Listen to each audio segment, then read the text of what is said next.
বাজার থেকে এরকম বেগুন আর টমেটো নিয়ে আসতে বলছিল, নিয়ে আসলাম। আর এই বেগুন আর টমেটো দিয়ে এমন মজার একটা ভর্তা বানানো হয়েছিল, যা খাওয়ার পর আমার আর অন্য কোনো বেগুন ভর্তা আর ভালোই লাগবে না। আশা করি আপনাদের কাছে ভালো লাগবে, ভিডিওটা দেখতে থাকেন। বাজারে নানান রকমের বেগুন পাওয়া যাচ্ছে, তাই রেসিপিটা ভালো লাগলে আজকে বেগুন কিনে নিয়ে আসবেন আর এই ভর্তাটা বানিয়ে দেখবেন।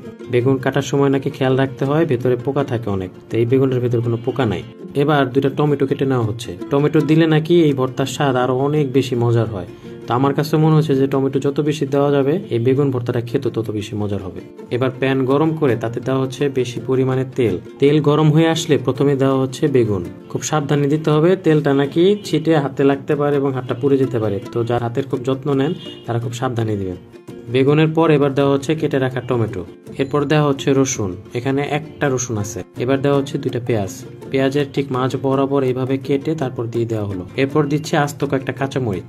কাঁচামরিচগুলোকে মাঝে একটু কেটে নেওয়া হয়েছে, কারণ এর আগের ভিডিওতে আস্ত কাঁচামরিচ না কেটে দেওয়া হয়েছিল, খুব একদম বোমের মতো বাস্ট হয়ে গেছে। এবার নাকি নেড়ে নেড়ে একদম ভাজা ভাজা করে ফেলবে।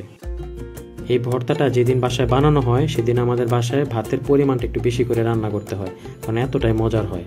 দেখবেন আপনি একাই অনেকটুকু ভাত খেয়ে ফেলতে পারবেন এই ভর্তাটা দিয়ে। এবার 2 থেকে 3 মিনিট জাল করলেই সবকিছু একটু ভাজা ভাজা হয়ে আসবে। সবকিছু এভাবে ভাজা ভাজা করার পর এবার তেল ছেঁকে ছেঁকে সবকিছু উঠিয়ে নেওয়া হচ্ছে। আপনারা যখন কমেন্ট করেন আমরা কিন্তু প্রত্যেকটা কমেন্ট পড়ি এবং সেই কমেন্টের উত্তর দেওয়ার চেষ্টা করি। তো আজকের ভিডিওটা আপনি কোন জায়গা থেকে দেখতেছেন অবশ্যই একটা কমেন্ট করে জানাবেন। সবকিছু গরম থাকাকালীনই এই বেগুন এবং টমেটোর উপরে যে একটা আবরণ থাকে এগুলোকে উঠিয়ে ফেলতে হবে। খুব সাবধানের সাথে এটা করতে হবে। আপনারা আমার সাথে একমত হবেন কিনা, যত রকম খাবার খাই না কেন এই ভর্তা ভাতই কিন্তু দিন শেষে ভালো লাগে। ঠিক এইভাবে নাকি হাত দিয়ে ভর্তাগুলোকে মাখিয়ে নিতে হবে। পেঁয়াজ রসুন নাকি একদম মিহি হবে না, একটু দানা দানা থাকবে, যা খাওয়ার সময় বেশ ভালো লাগে।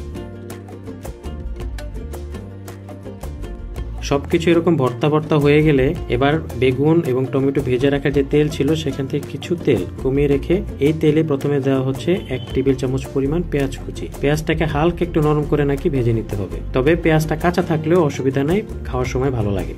পেঁয়াজটা হালকা নরম হয়ে আসা শুরু করলে এখানে প্রথমে দেওয়া হচ্ছে হলুদ গুঁড়া আধা চা চামচ, ধনিয়া গুঁড়া দেওয়া হচ্ছে একদম সামান্য, এরপর মরিচ গুঁড়া আধা চা চামচ, আধা চা চামচের কম জিরা গুঁড়া, একদম সব শেষে দেওয়া হচ্ছে স্বাদ মতো লবণ।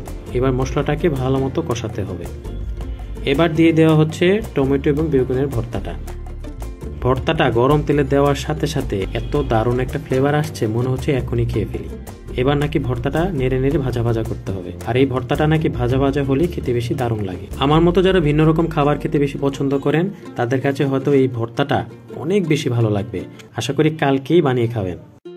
ভালো মতো নেড়ে নেড়ে ভাজা ভাজা করার পর এবার দেওয়া হচ্ছে আমার সবচাইতে পছন্দের একটা জিনিস, সেটা হলো ধনিয়া পাতা কুচি। ধনিয়া পাতা কুচি দেওয়ার পর ভালো মতো নেড়ে কিছুক্ষণ জাল করবে, এরপর নামিয়ে ফেলবে। ধনিয়া পাতা দেওয়ার পর প্রায় 2 থেকে 3 মিনিট এই একভাবে নাকি জাল করতে হবে, তারপর নামিয়ে গরম গরম ভাতের সাথে পরিবেশন করা যাবে। আমার মতো বেগুন দিয়ে কিন্তু অনেক রকম ভর্তা আপনারাও খেয়েছেন, কিন্তু আজকের যে রেসিপিটা দেওয়া হলো এই ভর্তাটা আমি আগে কিন্তু কখনো খেয়েছিলাম না। আজকে রেসিপিটা দেখে অবশ্যই বাসায় বানিয়ে দেখবেন, আর রেসিপিটা যাতে হারিয়ে না ফেলেন সেজন্য এক্ষুনি শেয়ার করে রাখুন। আর ভালো থাকুন, সুস্থ থাকুন, আল্লাহ হাফেজ।